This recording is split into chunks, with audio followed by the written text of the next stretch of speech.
N কি? N হলো শিকার শিকার জনসংখ্যা, পি হইল শিকারী জনসংখ্যা, টি হইল সময়, এবিসিডি এর হলো পরামিতি, এর হচ্ছে ধনাত্মক ধ্রুবক, দেখে কি বলা হয়? পরামিতি। শিকার শিকারী মডেলে তাহলে পরামিতি কয়টা? 4টা। 6টা কেন? এ বি সি ডি কয়টা? চলক কয়টা? 3টা। অধীন চলক কয়টা? 2টা। অধীন চলক হলো একটা। হিসাব মিলছে? পরামিতি 4টা, অধীন চলক 2টো, অধীন চলক 8। সম্পর্কটা রোজিতে বলতেছি, আজকেও বলছে, এটা মোটামুটি মনে রাখতে হবে।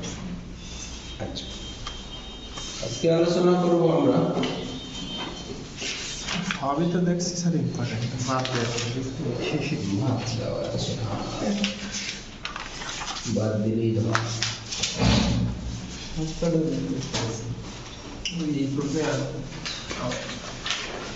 প্রশ্ন নাম্বার 2।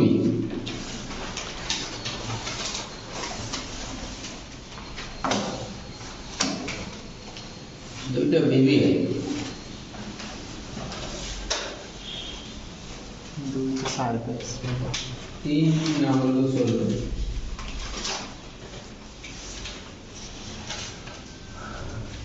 4 100%,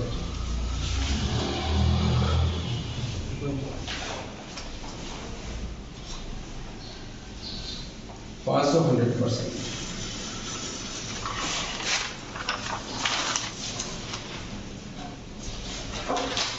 6 100%। তিনটে একই প্রশ্ন, একটা করালে সবগুলো উত্তর হয়ে যাবে।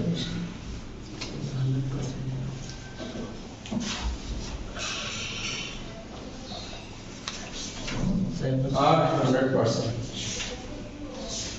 নয়তো ইনকোর্সে আছে, এটা 100%।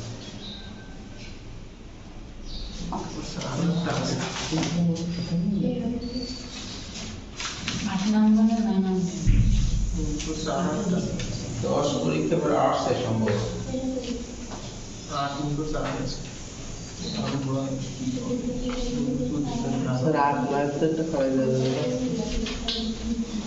নয় তো পারবা না, নয় একদম একদম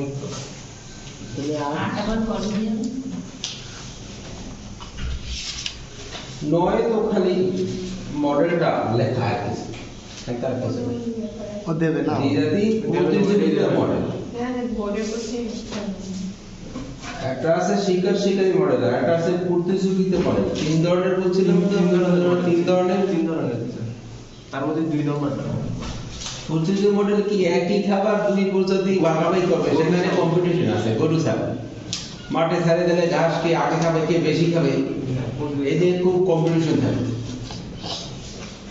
আর এটা সহযোগিতা মডেল, সেখানে কেউ কারো শত্রু না, একে অপরের সাহায্যকারী। বিড়াল আর মানুষ, তা মানুষ বিড়ালের সাহায্য করে কিভাবে? বিড়ালকে খাবার দাবার তো মানুষ দিয়ে বাড়িতে, আর বিড়াল মানুষ কি করে সাহায্য করে? ইঁদুর মেরে। এটা হচ্ছে সহযোগিতা মডেল। আর প্রতিযোগিতা মডেল এটা 9 নম্বর। আর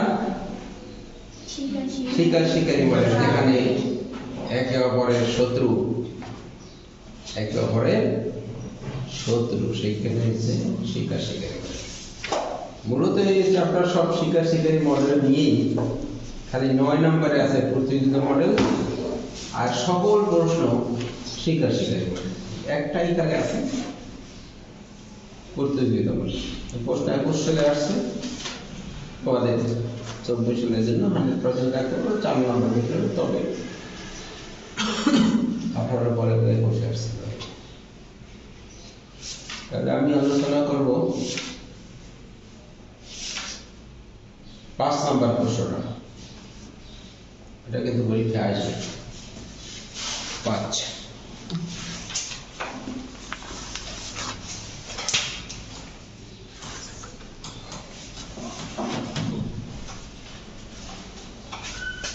dx by dt equal to x into 1 minus 0.11 এবং dy by dt y into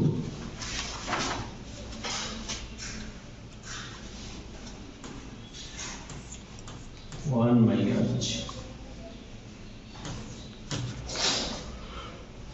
0.1 x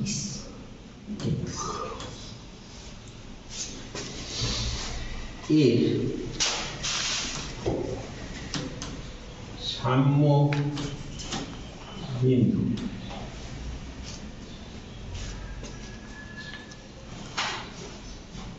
নির্ণয় করা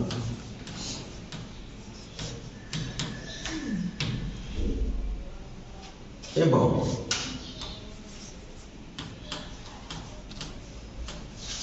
ট্রাজেক্টরি অঙ্কন করা।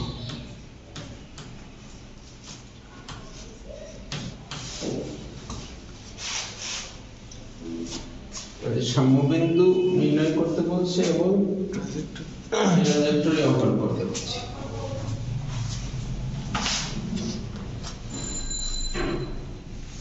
এখন এই যে মডেল যেটা দেওয়া আছে দুই প্রজাতিরই তো মডেল, বুঝলাম না? দুই প্রজাতির দুটো অন্তরক সমীকরণ, কয়টা? দুইটা।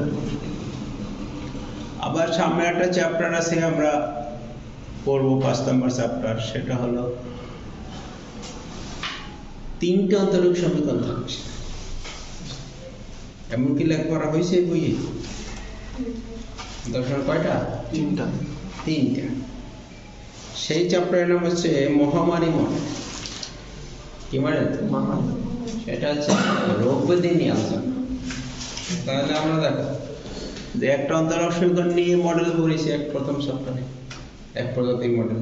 এইটা হলো দুই প্রজাতির মডেল। আবার তিনটে অন্তরক সমীকরণ দিয়ে পাবো মহামারী মডেল, যাকে এসআই এর মডেল বলা হয়। শুনছো এই নামটা? এসআই এর মডেল স্যার বলছেন না? আসো স্যার, আরেকটা স্যার ক্লাসে এসআই, এস দিয়ে একটা অন্তরক সমীকরণের নাম, আই দিয়ে একটা, আর আর ওটা দিয়ে আমরা ইনশাআল্লাহ শেষ করবো এই বই। আচ্ছা, এইখানে যে দুইটা অন্তরক সমীকরণ আছে, তাহলে এই যে মডেলটা, এটা কি শিকারী মডেল, না প্রতিযোগিতা মডেল, না সহযোগিতা মডেল?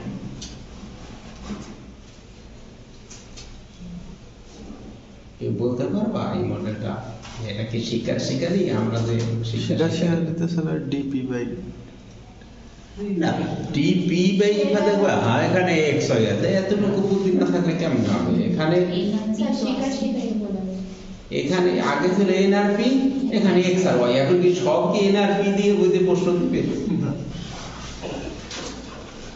কত বড় বড় একটা মাথা আমাদের, একটু কথাটা ধরে না কেন? এক্স আর ওয়াই দেওয়া আছে, এবিসিডির মান দিয়ে দিয়েছে। এ বি সি ডি দেখো 1 0.1 ওইতে দেওয়া আছে না? শিকারী মডেল। শিকারী মডেলের সাথে এটা তুলনা করতে কি আগে যেটা পড়াইছিলাম শিকারী model, dn by dt equal to n a minus b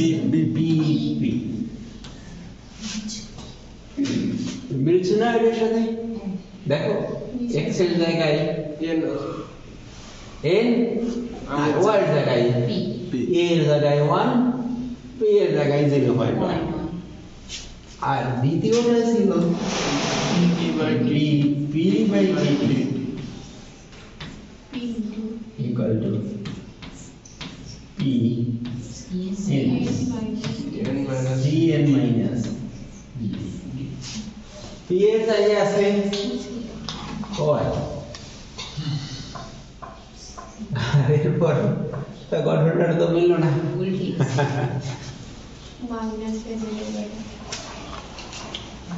বুঝছে? না স্যার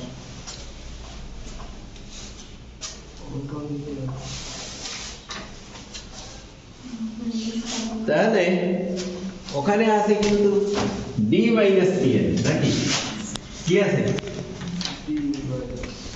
দেখো তাকো মাইনাস কমন আর কোনো বিধান না আছে এখানে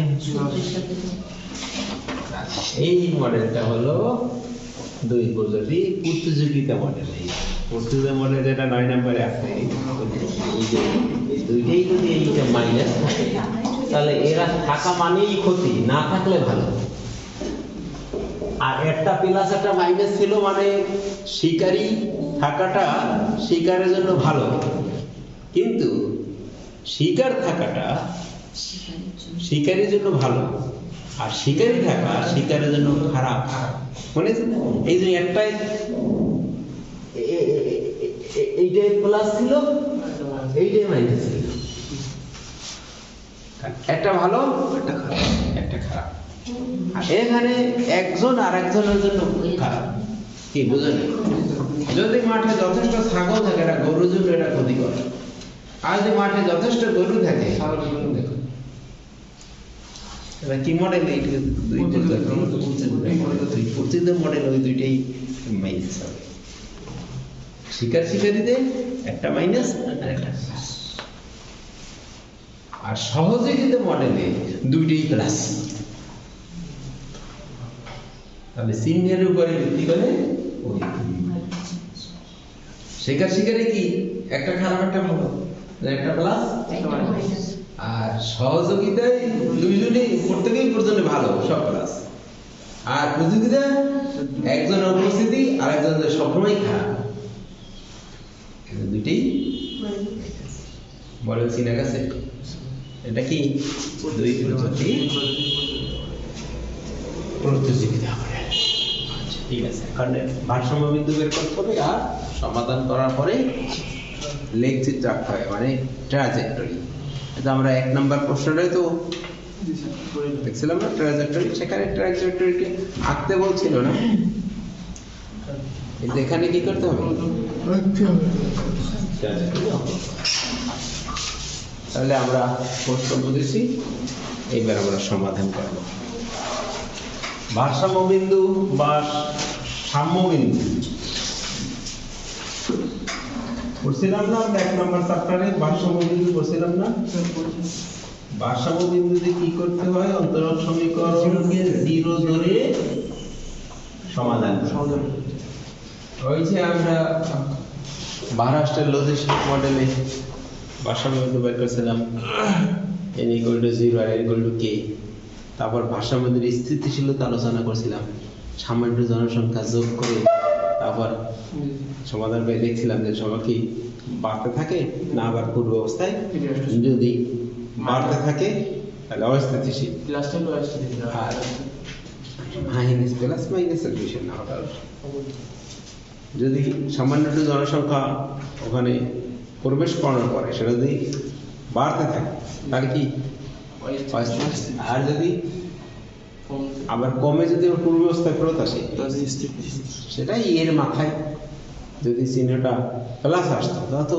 বাড়তে থাকে আর এর মাথার চিহ্নটা মাইনাস আসলে t integral e to the minus ইন্টি 0 মনে আছে সেটা সেই রকম 1 নম্বর চ্যাপ্টারে আলোচনা করছিলাম এখানে যেহেতু অন্তরক সমীকরণ দুইটা এখানে স্থিতিশীল আছে আলোচনার জন্য প্রসেসটা একটু জটিল এবং একটু বড়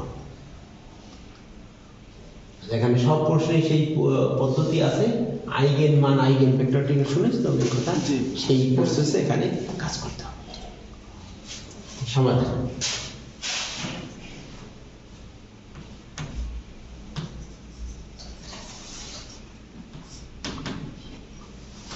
দেওয়া আছে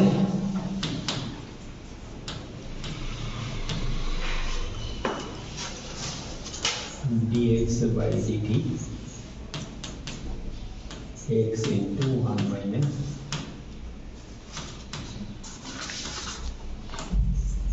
এবং dy by dt 1 into 1 minus এইগুলো আমাদের অন্তরক সমিতি। এটা যেটা করছে এটা একটা নাম্বার দিয়েছে, নাম্বার না দিলেও হয় নাম্বার এটা মিলেছে। এই কোয়েশ্চেন নাম্বার দেওয়া আছে। ভারসাম্য বিন্দুতে কি করতে হবে? ডেরিভেটিভ ভারসাম্য বিন্দুতে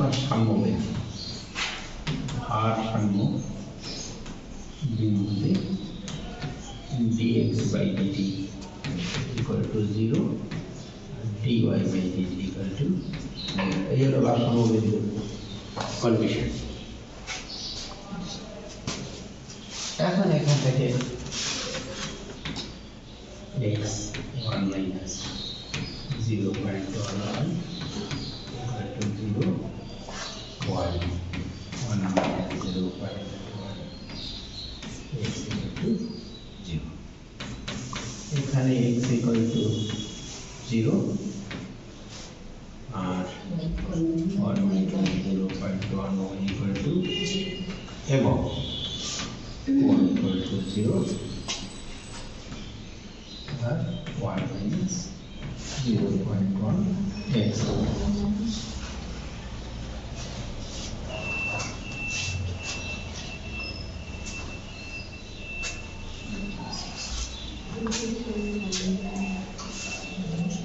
আচ্ছা,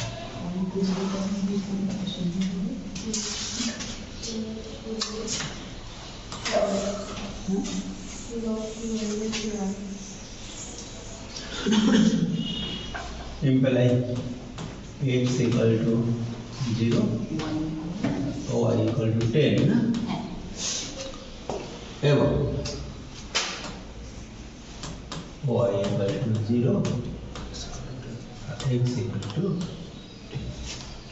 0. তাহলে x 0 আর y 0 একটা ভারসাম্য বিন্দু নেব, আর x 10 আর y 10 দুটো ভারসাম্য বিন্দু। তাহলে therefore ভারসাম্য বিন্দু সমূহ হলো 0 0 আর 10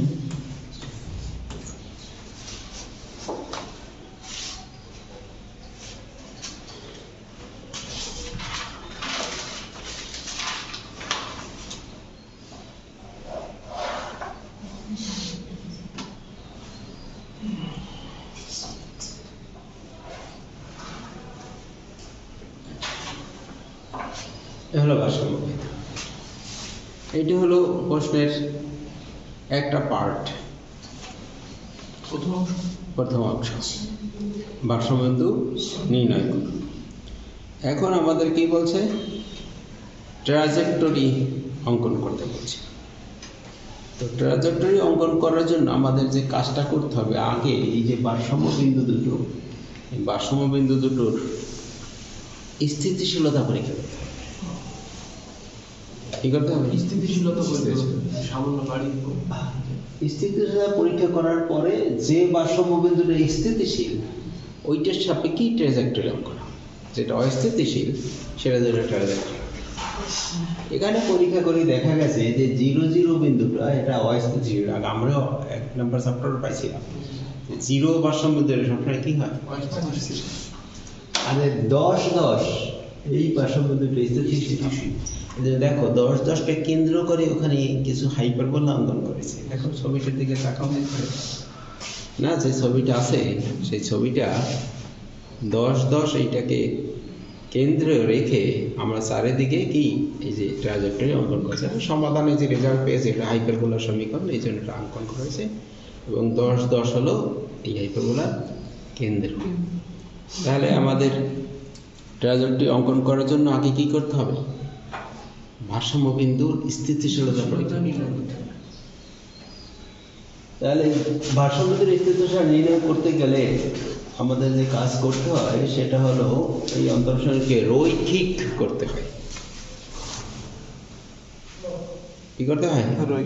রৈখিক করতে হয়। এই যে দুটো দেওয়া সেটা কি রৈখিক না অরৈখিক দেখে বলতে পারবো কেউ? শিখেছিলাম দেখো, ঠিক আছে, আবার বুঝো কিনা রৈখিক আর অরৈখিক।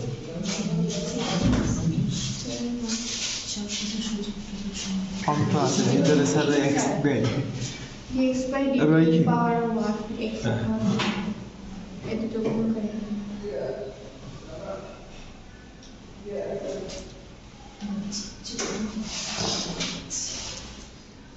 আছে রৈখিক না অরৈখিক এরা? রৈখিক স্যার রৈখিক বুঝলা কেমন নেই? এই যে পাওয়ার সমান ভিতরে তো এক্স আর ওয়াই যে গুণ করলে পাওয়ার বেড়ে যাবে ব্র্যাকেটে নিয়ে দেবে আচ্ছা এক্স আর ওয়াই যদি আমরা গুণ করি তাহলে এখানে তো চলক দুটো, একটা এক্স একটা ওয়াই, ওই জায়গায় পাওয়ার 2 চলে আসবে না? জি স্যার দেখো তো কথা বুঝো কিনা? পাওয়ার ওই এক আর এক দুই হবে এইটা আমাদের এই অন্তরক সমীকরণের তো অধীন চলক হলো এক্স এবং ওয়াই, দুটো স্বাধীন চলক হলো টি, আর অন্তরক সহগ হলো ডিএক্স বাই ডিটি আর ডিওয়াই বাই ডিটি। কথা ছিল অন্তরক সহগ এর পাওয়ার থাকবে 1 আর অধীন চলকের পাওয়ার থাকবে, অন্তরক সহগ আর অধীন চলক কি একাই থাকবে না, গুণ আকারে থাকবে। তাহলে এই যে অধীন চলক এইটা এইটা এই জায়গায় গুণ করলে পাওয়ার তো 2 হয়ে যাবে। তাহলে এই পদটা এই যে x ইনটু y এইটা থাকার ফলে এটা অরৈখিক। তাই রৈখিক করতে গেলে কি করতে হবে, এইটা বাদ দিতে হবে আর এইটা বাদ দিতে হবে।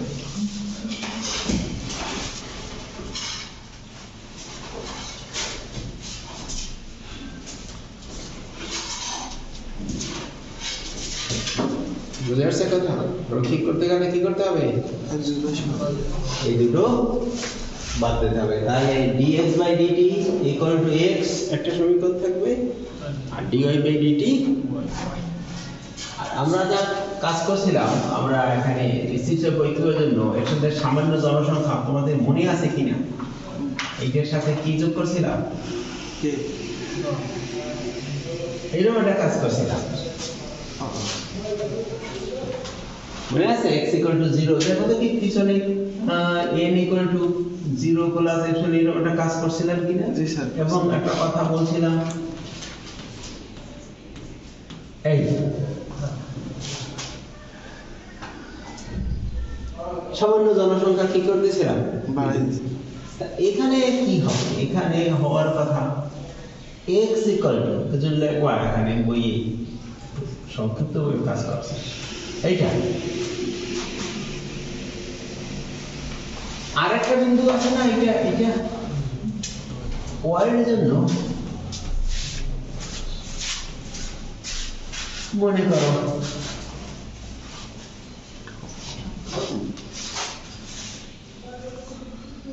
এই কিছু লেখো না, এখন তো কিছু লেখার মতো জায়গা হয় নাই তো, কিছু লেখা তুমি আগে দেখো, বিষয়টা প্রশ্ন জটিল আছে।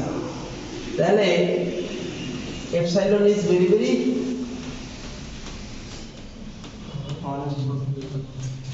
এইটাই তো করছিলাম আমরা, জিরোর সাথে সামান্য জনসংখ্যা বাড়িয়ে দেব আর এইটার সাথে ওইখানে তো 2 জনের সাথে বাড়াতে হবে। আগে কি করছিলাম n equal to 0 plus epsilon। দেখো মহারাষ্ট্রের পরে যখন ভারসাম্য বিন্দু ইচ্ছিলা পরীক্ষা করছিলাম, ভিতরে আছে একজন এরপরে এটা কি করব, এটা আমরা ওখানে বসাই দেব। বসানোর পরে এইটা কি আসবে কি, আমরা রৈখিক করব। আর তাহলে d epsilon বাই কি dt এটা বসাই দিচ্ছি x এর জায়গায়, আর এই জায়গায় কি পাচ্ছি epsilon। এটা তো অরৈখিক পদের বাদ যাবে, এইটা পাচ্ছি না। epsilon এর মান বসাই দিলে epsilon এর মানটা কত, x dx by dt equal to x। তা এই কাজগুলো না করে সরাসরি এইটা চলে আসছে।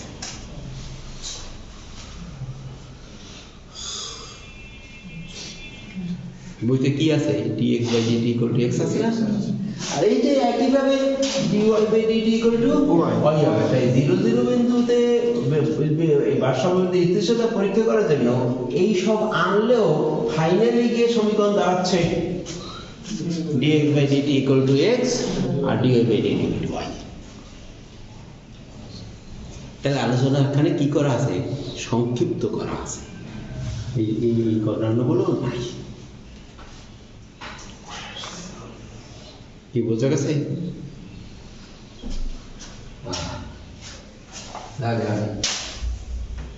এখন আলোচনা করতে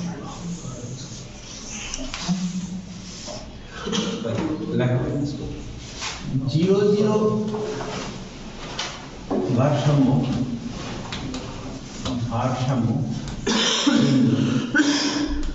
স্থিতিশীলতা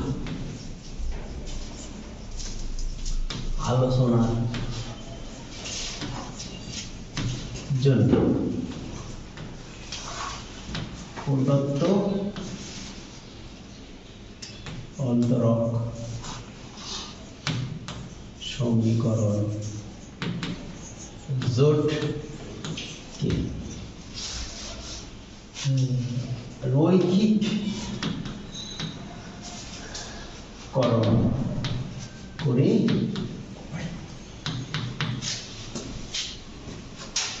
dx by dt equal to x, dy by dt equal to y। তাহলে রৈখিককরণ করেছি, আবার ওই যে ক্ষুদ্র বৃদ্ধি দিয়ে সব অবস্থা করে এই ফাইনাল এইটা আসছে, আগে ব্যাখ্যা করে নিয়েছি। ঠিক আছে তো কথা?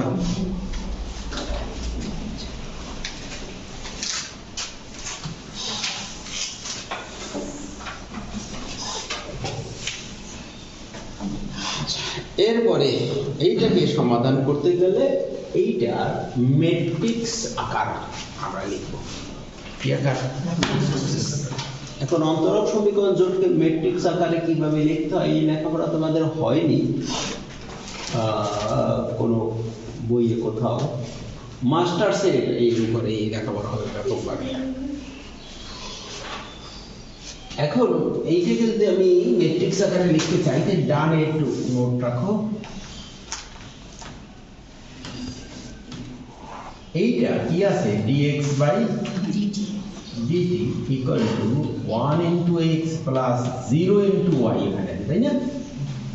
আর পরেরটা dy by dt 0 into x plus এইটাকে এইভাবে আমরা লিখতে পারি, সব চলকগুলো শো করে। যেহেতু এর উপর লেখাপড়া কখন হয়নি, একটু বোঝা দরকার। এখন এইটাকে যদি আমি ম্যাট্রিক্স আকারে প্রকাশ করি, তাহলে এইখানে হবে d by dt x, x by এই ভেক্টরটা হবে, দেখো তাহলে এটা দিয়ে dx by dt একটা আসে আর dy by dt একটা আসে। কি বুঝা গেছে? আর এই ডান পাশের এটা যদি আমি ম্যাট্রিক্স আকারে সহগগুলোকে নেই 1 0 0 1 আর চলক দুটো x আর y, এইটা গুণ করে তুলনা করলে আবার এই সমীকরণটা আসে।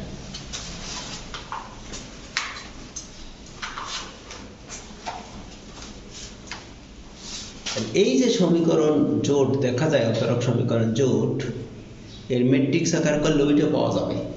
ঠিক আছে? এখন বোঝা গেছে? এখানে প্রত্যেকটা প্রশ্নেই কিন্তু এই কাজ করা লাগবে, যে 5 6 7 8 যে প্রশ্নগুলো বলছি সবগুলোতেই একই ঘটনা আছে। তাহলে ইহা ম্যাট্রিক্স আকার, matrix d by dt x y equal to 1 0 1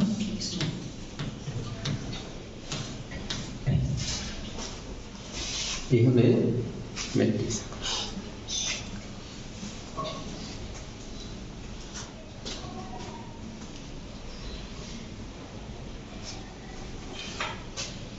এইটা আমরা